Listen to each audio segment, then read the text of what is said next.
निमखेड जिल्हा परिषदेच्या शाळेत एक धक्कादायक घटना घडली आहे। धुळे जिल्हा परिषदेची ही शाळा आहे। या शाळेत एक 7 वर्षाच्या चिमुकल्या मुलीचा मृत्यू झालाय।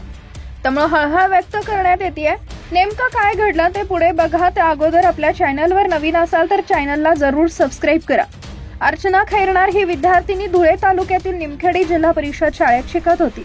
ती पहिलीच्या वर्गात होती। तिचं वय 7 वर्ष होतं। शाळेत असताना पेनाचं टोपण तिच्या घशात अडकलं।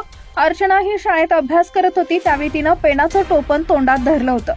अचानक ते टोपण तिच्या घशात अडकलं, त्यामुळे तिला श्वास घेण्यास त्रास होऊ लागला। शिक्षकांच्या ही बाब लक्षात आली। त्यांनी तिच्या पाठीवर थापटी मारून टोपण काढण्याचा खूप प्रयत्न केला, मात्र प्रयत्न असफल ठरला।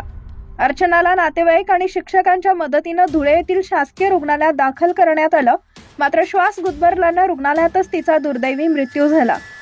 या घटनेमुळे संपूर्ण गावात शोककळा पसरली आहे। शाळा परिसरातही शाळेनं हळहळ व्यक्त होतीये। अर्चनाच्या आकस्मिक मृत्यूनं शिक्षक, सहकारी, विद्यार्थी आणि पालक यांच्यावर दुःखाचा डोंगर कोसळलाय। मुख्याध्यापक सुहास जैन यांनी अर्चनाबद्दल दुःख व्यक्त करताना सांगितले की ती अतिशय हुशार विद्यार्थिनी होती।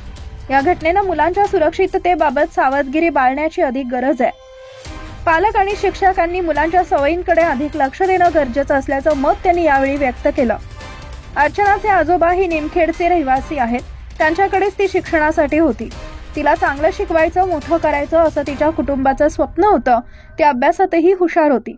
अशावेळी ही अप्रिय घटना घडली, यामुळे सर्व कुटुंब हादरून गेलंय। चालण्या खेळण्याच्या वयात या चिमुकलीला मृत्यूनं गाठलं, त्यामुळे शाळा, तिचे वर्गमित्र, मैत्रिणी हे सुद्धा सुन्न झाले। नक्की काय घडलं याचा ते विचार करतायत।